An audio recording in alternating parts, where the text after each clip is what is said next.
Antiochus, a seven-headed dragon that we've got going on with the clergy. This is expanded upon in John chapter 10. And it's very important that you see what the Greek is actually saying here in the Bible, God's holy word. It's very important that you be able to see it. So, picking it up in verse 7, John chapter 10. Then Jesus said to them again, most assuredly I say to you, I am the door of the sheep. All who ever come before me are thieves and robbers, but sheep did not hear them. I am the door. If anyone enters by me, he will be saved, and will go in and out and find pasture. Now take note. This pasture here is specifically and prophetically directly talking about this pasture of God the Father's, where he will shepherd us under the pillar of the presence. And it's plainly stated, we've talked about that video before, that there in Isaiah, it's very clear. There in Ezekiel, it's very clear. It's Jesus Christ who leads you out of this pasture. So, pretty interesting to just spot on that one. So, the thief does not come except to steal, to kill, and to destroy. I have come that they may have life, and that they may have it more abundantly. I am the good shepherd.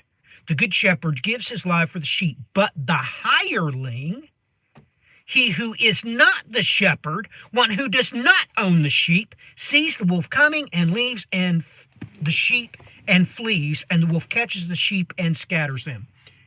This is going to happen in the birth pangs, if we've talked about what the bad shepherds are going to do. But here, Jesus Christ comes out and says it. And take note, here he's using a different word here. That's why the New King James Version translates it hireling. This is G3411. This is completely different. You need to realize the big difference between this and what is written in John chapter 12. But here, it's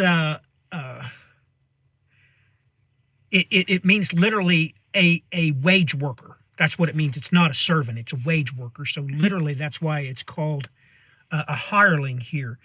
And this is completely different from John chapter 12, verse 26. Here it's diakonos. Diakonos, where we get the word for deacon. Anyway, it's very important that I read this to you. So, John chapter 12, verse 26. If anyone serves me, this is the same word in the verb form, diakono. If anyone serves me, let him follow me, and where I am, there my servant, diakonos, will be also. If anyone diakono me, if anyone serves me, him my Father will honor. So take note, this is two different Greek words here. This is saying that anyone with a degree and a license, you cannot trust them. They are not a shepherd. They are not one of Jesus' diakonoses. They're not one of his servants. They're a hireling. They are bad shepherds. That's what he's saying here. So, verse 13, when the wolf comes during the birth pangs, why are they going to hand you over to the bad guys? Verse 13, the hireling flees because he is a hireling and does not care about the sheep. So this entire series that I've done, the slaughter of the shepherds, this is why.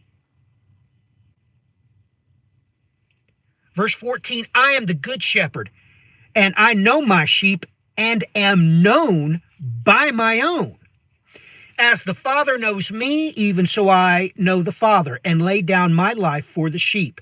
And other sheep, which I have, which are not of this fold, them also I must bring, and they will hear my voice, and there will be one flock and one shepherd. This is overtly talking about the Gentiles. It is also specifically and prophetically talking about the very chapter that we discussed before this one, and the one we discussed before that one. During the birth pains, denominationalism will be destroyed because those churchgoers must get rid of those who have been born again. So there are sheep in the Catholic Church where you live. Scattered amongst those Catholics are Christians that's been born again. Well, guess what? A few blocks over is a Baptist church, and all those people are churchgoers. And those people that are Baptists that have been born again, they're going to have to be eliminated. That's what Jesus is talking about here.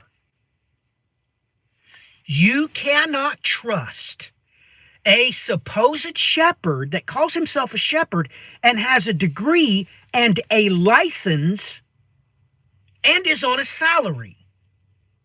He just said that's a hireling, and you obviously cannot trust them. I am here to tell you, during the birth pains, everything God has said in this series that I've covered, it's going to come true. And if you have been born again, if your robes are white, they are going to turn you in. They are going to persecute you. It's not that they're Catholics. It's not that they're Methodist. It's not that they're Presbyterian. It's that they're churchgoers. They've not been born again. So please take note of these things. Write down these Greek words, the Strong's numbers that I'm giving you, and look them up for yourself. Because I firmly am hoping Jesus Christ was crucified in 30 AD.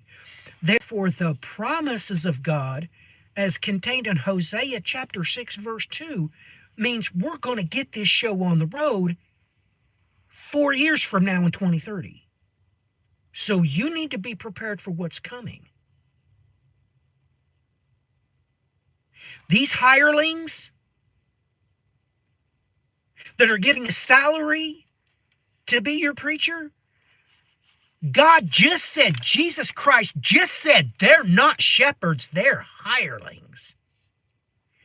You need to look out for his servants that are diakonos. They're his slaves. They're his servants that don't work for wages. Look these things up.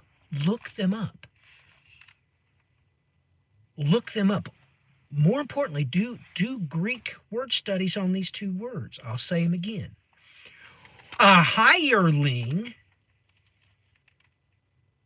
misthetos, that's a hireling, a wage earner, that is G3411. Diakonos, a servant that is just a servant, they're not paid wages, that is diakonos, that is G1249 in the Strong's Concordance. You better get ready for this, because it is coming. Jesus Christ said it's coming. Till next time, God bless, Godspeed.